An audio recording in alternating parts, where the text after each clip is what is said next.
Oui, c'est vrai, je me suis plus intéressé à la misère bosniaque qu'à la misère au coin de la rue. Je suis un peu sourd à la question sociale. Que voulez-vous? On écrit avec son intelligence et son inconscient. Ça vous dit quelque chose? C'est de vous? C'est moi. Voilà. Donc, monsieur, donc si vous voulez, moi ce que je m'étonne, parce que ça résume en fait la pensée de beaucoup de personnes, c'est que les mouvements populaires sont admirables à travers la terre entière. On s'y précipite en bras de chemise, en montant sur des caissons et en haranguant la foule, la larme à l'œil. Mais quand il s'agit d'une colère populaire qui est française, là, ça devient fasciste, nazi et antisémite. C'est ça que j'appelle, moi, la haine de soi. Qu'est-ce que vous voulez répondre? Qu'est-ce que vous voulez répondre à ça? Il y a quand même... On peut ne pas employer ces mots, il y a une vraie critique.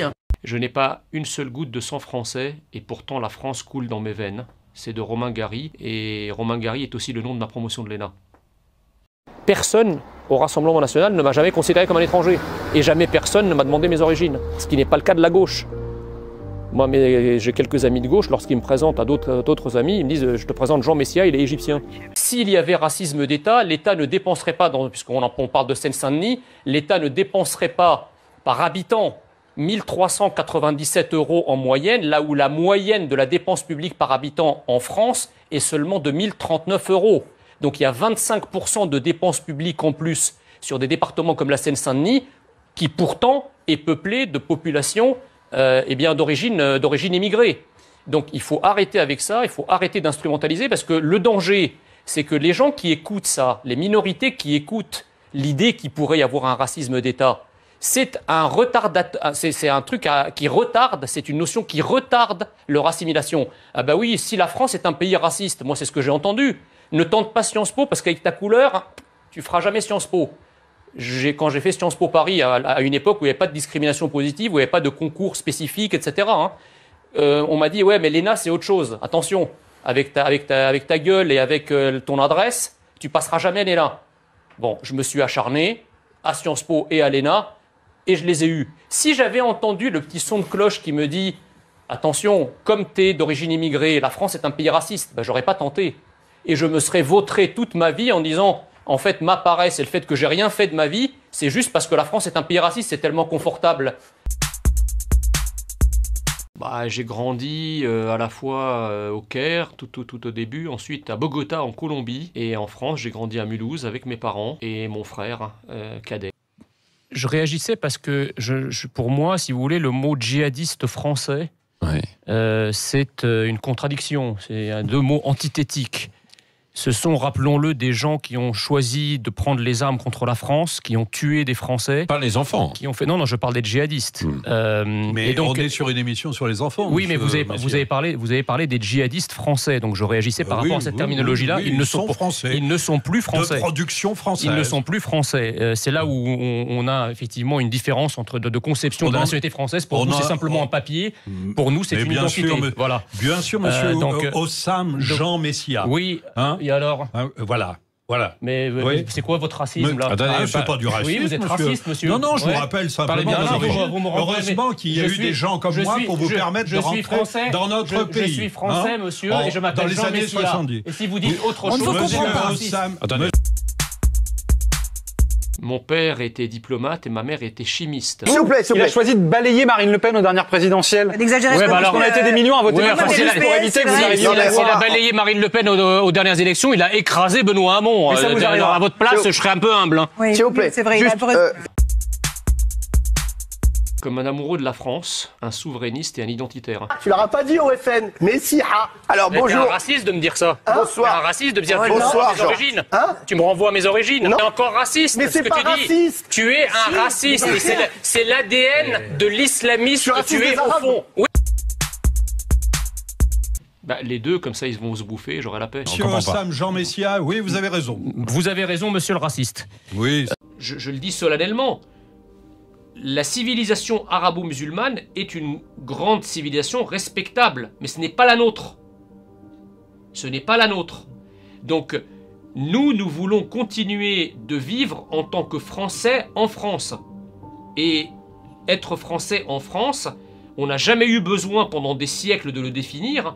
Aujourd'hui, nous sommes sommés de le définir. Et rien que ça pose problème. c'est de parler tout le temps du même sujet, sur plusieurs plateaux différents, en te posant les mêmes questions, mais en faisant mine de faire autre chose. Je me suis fait traiter de chameau par Yacine Bellatar, tout le monde s'est marré. Est-ce que moi, je pourrais traiter Améou Fofo, puisque c'est son nom d'origine, est-ce que je pourrais le traiter de singe sans je me faire traiter de raciste? Voilà, moi je me fais traiter de chameau et tout le monde rigole, d'accord? Moi je me fais appeler par mon prénom d'origine et pas par mon prénom français. Ben oui, mais vous venez de refaire la même chose avec Ross. Parce que je veux que les gens, vos téléspectateurs comprennent que lorsqu'il y a symétrisation au sens inverse, tout le monde va être choqué. Mais dans mon sens à moi, personne ne l'est. Tout le monde se trouve ça drôle. Donc en réalité, nous sommes dans un système tellement négationniste de l'identité française que ceux qui s'y assimilent sont traités comme des collabos et des traîtres, alors que ceux qui restent eux-mêmes sont considérés comme des espèces de vaches sacrées devant lesquelles tout le monde doit se prosterner. Eh ben non, c'est pas ma vision de la France. L'amour de la France. Moins de 6 ans. Ouais. Non, parce qu'à partir de 4 ans, Mais à partir de 4 ans, on est un criminel. Je peux continuer ou ça fait partie de votre racisme de ne pas laisser parler les gens qui sont d'origine étrangère. Allez, gardez-vous. Aujourd'hui ou dans le passé? C'est compliqué comme question parce que c'est à la fois d'ordre littéraire. Je suis un amoureux de la littérature française, du théâtre, de la poésie, donc je peux en citer plein, hein, c'est pas pour faire du name dropping comme on dirait. Et politiquement, je suis effectivement plutôt dans la mouvance bonapartiste, De Gaulle, Clémenceau, enfin tous ceux qui ont à un moment incarné la France comme des monarques républicains en fait. En fait, on a constaté que ceux qui ont incarné la France en la rapprochant le plus d'un régime monarchique, la France a été un grand pays, et à chaque fois que ceux qui ont dirigé la France l'ont éloigné de ce modèle monarchique, la France s'est perdue en des divisions et a été déclassée. Donc on a, je pense, coupé la tête du roi en 1789 et ça fait 2 siècles que les dirigeants courent après. Moi, je n'ai pas spontanément tendance à faire confiance à un gouvernement qui jusqu'ici n'a pas su protéger la France de tous les autres risques. Le risque sécuritaire, par exemple, qui était déterminé, identifié, le gouvernement ne nous a pas protégés contre ça. Comment peut-il aujourd'hui nous rassurer quant à sa capacité de protéger la France contre des risques non identifiés et non contrôlables? Une question de boss. Non. Je suis très calme. Je dis simplement que grâce à des gens comme moi... Je suis allergique aux racistes. Moi, je suis allergique. Vous êtes un raciste au Front National. Vous êtes un véritable raciste de gauche. Voilà. C'est ça. Tout a été fait sur le plan politique pour protéger la France et les Français contre ce qui arrive. Ça, tu verras Non, parce que je me souviens avoir été sur ce plateau il y a une quinzaine de jours, quand j'ai prononcé le mot de frontière, on m'a tous sauté à la gorge comme si je parlais de ressusciter Hitler. On voit aujourd'hui que tous les pays ferment leurs frontières. Voilà. Donc, c'est vrai pour ce qu'il s'agit des enfants. Il est avéré aujourd'hui, la DGSI, Patrick Calvar, l'ancien directeur, les services de renseignement français savent qu'à partir de 4 ans, les enfants dans ces territoires sont embrigadés dans ce qu'on appelle des moraskar et des katibas, qui ont des noms un peu fleuris, Mossab al-Zarqawi, Oussama Ben Laden, à partir de 4 ans. Il est avéré dans l'audition de Patrick Calvar à l'Assemblée nationale l'année dernière que les enfants de 4 ans étaient entraînés à décapiter leur ours en peluche, et qu'ils se roulaient par terre en pleurant parce qu'ils n'avaient pas eu le droit à la vidéo de décapitation qui leur était diffusée tous les jours. Emmanuel Macron vous explique que nous nous sommes préparés, que la France est prête, que notre système de santé est prêt à faire face, mais quand on ne trouve pas un gel dans une pharmacie, faut pas nous faire croire que la France est prête. La France n'est pas prête. Bon, vous êtes vraiment d'une vraie mauvaise foi. Si vous voulez pas faire du 2 poids 2 mesures, effectivement, il faut pas en parler. Mais là, il y a ce que je veux dire, on vous en parle. On vous explique où sont les blindés de Castaner, où sont les tirs. On peut pas envoyer les blindés parce qu'il y a eu un type qui a... Ah oui, on les a envoyé des blindés comme ça. On a envoyé des blindés contre des gilets jaunes pacifiques sur les ronds-points. On a vu des blindés dans Paris. Je crois que le pire débat que j'ai eu, c'était avec le gars de la Ligue de défense noire africaine, parce qu'il était plus là pour éructer que pour discuter. Mais j'ai trouvé que c'était important quand même de le faire, parce que ces gens-là méritent d'être connus, pour que tous les Français voient qui ils sont et qu'ils montrent leur vrai visage. Mais c'était un débat qui était quand même particulièrement pénible. Je suis allé voir immigré, monsieur. C'est quoi la définition d'immigré? Les migrants, ce sont des gens qui sont arrivés en France. Non, c'est quoi la définition de l'immigré? Parce que si vous savez pas de quoi vous parlez, c'est pas la peine de parler. Avant celle de la République française, vous ne pouvez pas dire que ces 40% de musulmans se sentent français avant de se sentir musulmans. C'est le chiffre qui le dit. Donc tout le monde n'est pas français. L'identité nationale, c'est pas une carte Navigo, si vous voulez. L'identité française, elle s'exprime pas simplement par une carte d'identité. Dans la carte nationale d'identité, c'est une carte effectivement, mais il y a aussi dedans nationale et identité. Écoutez, monsieur Béhanzin, si l'État français était terroriste, en tout cas, vous êtes la preuve vivante que la France n'est ni totalitaire, comme vous le dites, ni raciste, ni terroriste. Parce que si elle était totalitaire, si elle était raciste, vous seriez au mieux au fond d'une prison, au pire au fond d'un trou. C'est un gars très sympa. Un pourcentage non négligeable, notamment chez les jeunes, qui vous expliquent que... vous attisez la haine en disant ça. Non, mais oui, mais vous le savez bien. Mais non, mais attendez, oui. L'islam est une religion, monsieur Morandini. Toutes les religions sont critiquables. Mais bien sûr, il ne s'agit pas de critiquer, il s'agit de dire, pas de dire que c'est pas compatible. C'est compliqué de dire que c'est pas compatible. Mais c'est marrant parce que quand on critique, par exemple, le judaïsme ou quand on critique le christianisme, les gens rentrent pas en France. Mais c'est pas critiquer, là, dire, je suis pas en transe d'abord. Si. Non, pas du tout. J'ai le droit d'être en désaccord avec vous. Vous qui aimez le débat. Oui, mais justement, ce que je comprends pas, c'est que pourquoi vous voulez créer une espèce d'immunité. Mais il n'y a pas d'immunité. Juste, on ne dit pas que c'est pas compatible. Non. Est-ce que vous avez peur? Peur de qui? Peur de quoi? Je crois pas. Il suffit de dire la vérité, de peur d'être attaqué. Vous parlez de Jean Messia ou pas, pour être clair? Pas lui en particulier, mais des gens d'extrême droite, du pétrole républicain parfois. Donc moi, ce que je voudrais... monsieur. Enfin, il n'y a pas d'extrême droite en France? Non, c'est une bonne nouvelle. C'est epsiloneste. C'est une bonne nouvelle. C'est ravi de l'entendre, c'est un scoop. Jean Messia veut vous dire qu'il n'est pas d'extrême droite. Je traduis votre propos. Sauf à accuser 11 millions de Français d'être des nazis. Je ne parle pas. Et dans ce cas-là, c'est votre responsabilité. Quand t'as ton duvet chez CNews, tu y es tous les jours et t'as pris confiance. Mais écoute-moi. Non, mais attends, mais arrête. C'est débile ce que tu dis. Vas-y, va droit au but. Je vais dire quelque chose.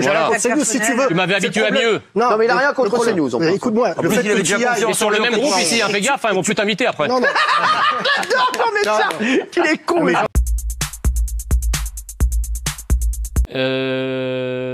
Ça serait qui?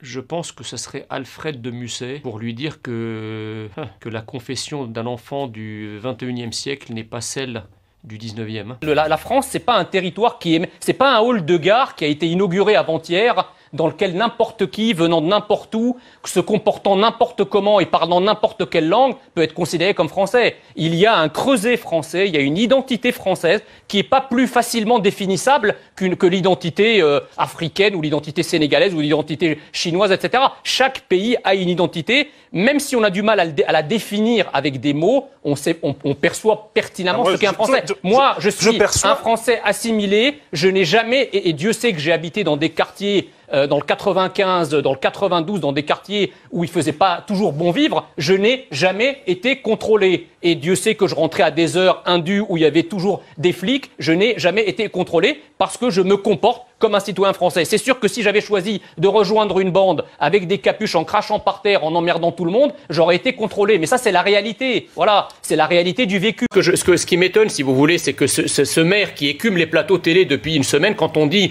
que c'est un maire islamo-gauchiste, les gens vous disent « Ah, pas du tout ». Il dit lui-même qu'il est fier et qu'il est français. Il n'y a pas de raison de le croire sur parole. Alors que vous avez toute une partie de l'électorat français qui s'égosille depuis des années pour dire que nous ne sommes pas d'extrême droite et nous n'avons rien à voir avec l'extrême droite. Et on vous dit « Ah non, si, vous êtes d'extrême droite, vous dissimulez. Il n'y a aucune raison de vous croire. » Le petit salé aux lentilles. Les arabo-musulmans qui sont partis au 7e siècle de la Mecque et qui ont arabisé toute l'Afrique du Nord, ça a été d'ailleurs les premiers esclavagistes, et qui sont allés jusqu'en Andalousie, qu'ils ont occupé pendant 7 siècles. Tout à fait. Et qui continuent à bien des égards d'avoir des velléités impérialistes, d'ailleurs qui s'expriment en France. Vous parlez tout à l'heure du voile, ça en fait partie, cette occupation de l'espace public, ces prières de rue, etc. Je ne les vois pas se lever tous les matins en battant leur coulpe et en disant « Nous avons été d'horribles coloniaux, venez nous fouetter ». Pourquoi vous parlez jamais de ça et pourquoi vous dénoncez jamais ce type de colonisation? Parce que ce qui m'intéresse, c'est la domination c'est la domination blanche. Merci. Non. Alors, je pense que l'école est émancipatrice et je ne suis pas sûr du tout que le fait de porter un voile, vous qui êtes féministe, soit un acte de liberté. Moi, je viens d'un pays musulman, j'ai été élevé dans une culture musulmane environnante. Les familles qui décident de porter le voile, elles font porter le voile aux filles à partir de 3 ou 4 ans. Et elles expliquent à partir de 3 ou 4 ans aux filles que c'est un objet libidineux, qu'il ne faut pas qu'elles se montrent aux hommes, que si jamais elle ne porte pas le voile, elle ira brûler dans d'atroces souffrances en enfer. Et donc tout ça s'appelle du conditionnement. Arrivé à 18 ans, ou à 15 ans, ou à 16 ans, ou à 17 ans, mais laissez-moi finir, à 15 ans, oui, mais bien sûr qu'elles ne vont pas voter ce discours-là, mais c'est la réalité pourtant. À 15 ans, ou 16 ans, ou 17 ans, quand elles commencent à, je dirais, à s'éveiller au monde, on ne peut pas dire que le geste qu'elle a de dire « je veux me voiler » soit un geste libre, puisqu'on voit bien que c'est le fruit d'un conditionnement de la plus tendre enfance. Il y a de la musique des années 70, des années 80, des années 90. Il y a pas mal de musique latino parce que ce sont les rythmes qui ont baigné mon enfance. Et un peu de musique arabe également avec des Kalsoum, etc. Enfin, tout ce qui a fait ce que je suis devenu. Il y a beaucoup de musique française, évidemment. Charles Aznavour au premier chef. C'est que Time Magazine, en même temps, je veux dire, c'est pas non plus une référence. Time Magazine avait élu... c'est une référence. Bah oui, mais enfin, il avait élu... C'est le journal le plus ludique. Il avait élu homme de l'année Adolf Hitler en 1933, Joseph Staline en 1936 et l'imam Khomeini en 1980. Donc excusez-moi, c'est pas non plus une référence, je dirais, historique au regard des personnalités qui ont été choisies, en tout cas au XXe siècle. Bon. Il n'est pas plus aveugle que celui qui veut pas voir. Quant à l'apartheid, l'apartheid est fini. Je vous vois pas défendre avec autant de hargne et de motivation les fermiers blancs qui font l'objet quasiment d'un véritable génocide aujourd'hui. Il est où votre discours humaniste et tolérant? Mon discours humaniste et tolérant pense que c'est certainement, malheureusement, non, je dis pas que c'est mérité, mais je dis que c'est une forme quelque peu sauvage d'appropriation collective des moyens de production. Donc en fait, vous justifiez le racisme. Je ne justifie pas le racisme. J'essaye de comprendre que c'est la conséquence laissez-moi terminer. C'est la conséquence de promesses qui n'ont pas été tenues au moment de la commission de vérité et de réconciliation. C'est-à-dire que c'est la conséquence du fait que les réparations n'ont pas été apportées par l'ANC. Moi, j'accuse l'ANC de Nelson Mandela, le parti au pouvoir, de ne pas avoir tenu ses promesses. Et effectivement, tous les régimes totalitaires justifient comme ça. Vous parliez tout à l'heure de la phraséologie qui enrobe les réalités. Les régimes totalitaires qui ont procédé au plus grand massacre n'ont jamais dit au massacre gratuit. Je pratique le vélo elliptique et je fais de la barre de traction. Sur les contrôles aux faciès, qu'est-ce que ça veut dire les contrôles aux faciès en Seine-Saint-Denis? C'est-à-dire qu'on contrôle les blancs? Gilbert Collard, sur ce texte sur la négrophobie arabe, c'est sur le site du Pire. Je vous invite à aller le lire. Si vous voulez. Vous verrez que je ne mâche pas mes mots. Je parle des choses comme elles sont et j'essaye d'avoir une sorte de profondeur historique. Les racisés qui, à longueur de journée, nous dénoncent les comportements coloniaux de la France, ils ne parlent pas de leur propre comportement colonial et religioso-colonial qu'ils s'appliquent à eux-mêmes. Aurélien Taché, quand vous dites qui sommes-nous pour critiquer le choix de Mme Petronin, nous sommes ceux qui payons. Donc effectivement, nous venons... Le Mali qui l'a libéré. La France, mais non, mais arrêtez, le Mali, ça n'existe pas, c'est la France qui est derrière. La France soyez pas naïfs. Si vous êtes immigré avec une carte de résident, je ne comprends pas pourquoi vous n'êtes pas déjà dans un avion pour repartir de là où vous venez. On vient de payer pour sa liberté, elle va repartir. Si elle est à nouveau... Laissez-moi finir. Si elle est à nouveau kidnappée, on va de nouveau payer, mais on n'a qu'à prendre un abonnement auprès des djihadistes pour que Mme Petronin fasse les allers-retours.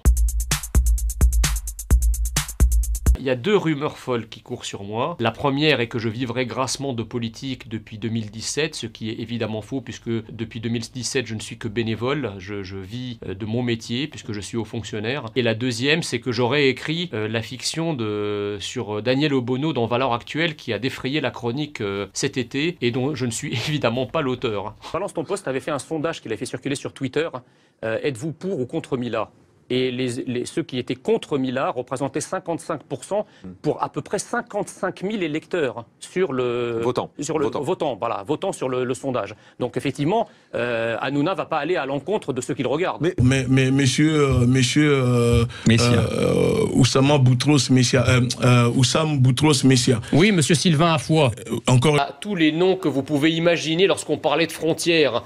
Et aujourd'hui, ces fleurs de nave qui nous gouvernent viennent nous expliquer... Fleurs de nave. Fleurs de quoi? C'est quoi une fleur de nave? Je connais pas, je suis désolé. Poétique, ce soir. Non mais éclairez-nous un peu de culture. Je vais chercher pendant qu'il parle. Je suis sûr que vous savez même pas ce que c'est. Ben non. Alors qu'est-ce que c'est une fleur de nave? Qu'est-ce que c'est? Comment? Des petits personnages, des médiocres. Ah oui. Voilà. À un moment en France. Pas du tout. Monsieur, je vais vous dire une chose. Moi, je vous force pas à rester en France, monsieur Béhanzin. Monsieur Oussam, monsieur Oussam. Je ne veux... Monsieur Sylvain, je ne vous... Oussam. Sylvain Afoua, je ne vous... Monsieur Oussam. Oui, monsieur Sylvain. Monsieur Oussam. Oui, monsieur Sylvain. Tu ressembles à mon cousin du bled. Mais c'est encore raciste. Mais c'est pas raciste. Tu es un raciste. C'est l'ADN de l'islamisme que tu es au fond. Aucun pays au monde qui a un respect de lui-même n'accepterait, ne tolérerait des gens comme vous sur son territoire. J'ai assisté à un hold-up en Espagne quand j'avais 13 ans. Nous venions d'arriver à Madrid et mes parents et moi se sont rendus dans une supérette pour acheter de quoi manger. Et là, nous avons eu une attaque à main armée en direct avec deux voyous, armes à la main, qui ont fait main basse sur la recette du jour. Donc c'était quelque chose de très traumatisant. Droit d'asile. L'objectif. Non mais attendez, c'est pas l'immigration ça. Ah bon, le droit d'asile, c'est un autre. Alors, je suis bien d'accord que ça a été totalement dévoyé et c'est devenu un canal d'immigration. Merci de me le préciser. C'était peu après l'élection présidentielle de 2017, donc après mes premiers plateaux télé. Vous et votre mouvement, vous n'êtes qu'une tâche invisible. Vous voulez ficher 5 millions de musulmans? J'ai entendu votre propos. Vous êtes une tâche invisible à l'œil nu. Allez lire le Coran, vous qui confondez le voile et le serre-tête. Vous qui vous confondez le voile et le serre-tête, allez d'abord lire le Coran et ensuite revenez nous voir. C'était à l'hôtel de Crillon en 1989 où je travaillais comme saisonnier en tant que commis, où j'ai vu Florent Pagny et Vanessa Paradis à qui j'ai servi un petit déjeuner dans leur chambre. Ils étaient à l'époque en couple. La République, c'est nous. C'est nous la République. Ah bah putain, heureusement que vous êtes pas la République. C'est nous la République. Heureusement que vous êtes pas la République. Lui faire atteindre les sommets. Vous pensez que l'État opprime et nous réclamons la fin que l'État français opprime le peuple français. Monsieur Moriot, et le peuple africain. Monsieur est gavé de prestations sociales accordées par la France et il vient nous donner des leçons sur l'intolérance de la France. Que la France redevienne la France. Parce que lui, quand il parle de prestations, c'est pour viser les Africains. C'est pas ça, c'est la différence avec dès qu'il s'agit de croquer du pognon, là, il n'y a plus de race, forcément. Les pognons que la France utilise. La première fois que je me suis engagé en politique, où j'ai commencé à être politisé, c'était dans les deux années qui ont précédé l'entrée en vigueur de l'euro. Et donc mon premier combat a été un combat sur la souveraineté monétaire de la France, puisque en plus j'ai rédigé une thèse de doctorat sur cette question. Et c'est à partir de là, en fait, ma conscience politique est née et que je me suis engagé en politique. Ça serait assez peu, ça serait méconnaître les règles du fonctionnement du marché mondial et la logique de maximisation du profit qui est Il n'y a pas de petit profit. Qui est celle de toutes les entreprises agissant sur le marché mondial, que de croire que aussi bien Pfizer que toute l'industrie pharmaceutique seraient des sortes de philanthropes qui seraient là pour soigner le monde gratuitement. Mais entre et de manière désintéressée. Il y a une différence quand même. Cyril envoie une page de pub. L'arrêt immédiat de toute immigration nouvelle et concomitamment le rétablissement de la sécurité et de la France sur tout le territoire national. Quelqu'un qui a commis un impair ou qui a pris trop de risques qu'il ne connaissait pas, qu'on le sauve et qu'on paye une première fois, déjà, je trouve ça limite parce que normalement on ne devrait pas payer. Mais une fois qu'on a payé, qu'on a fait tant d'efforts diplomatiques, qu'on a déversé de l'argent, qu'on a parfois fait prendre des risques à nos militaires, que cette personne-là défie tout ce qui a été fait pour retourner de là où elle vient, excusez-moi, le bon sens commande, au moins qu'on pose une question. Parce que contrairement à ce qu'on croit, ou en tout cas à ce que savent les gens, Apollon n'est pas simplement le dieu de la beauté, c'est aussi le dieu de la lumière. Donc à une époque où l'obscurantisme s'abat sur la France, il m'a semblé que c'était un symbole intéressant. C'est aussi un dieu qui incarne les arts, la musique. Et donc entre la beauté, les arts, la musique et la lumière, je pensais que c'était le dieu grec qui personnifiait le mieux l'idée que je me fais de la France.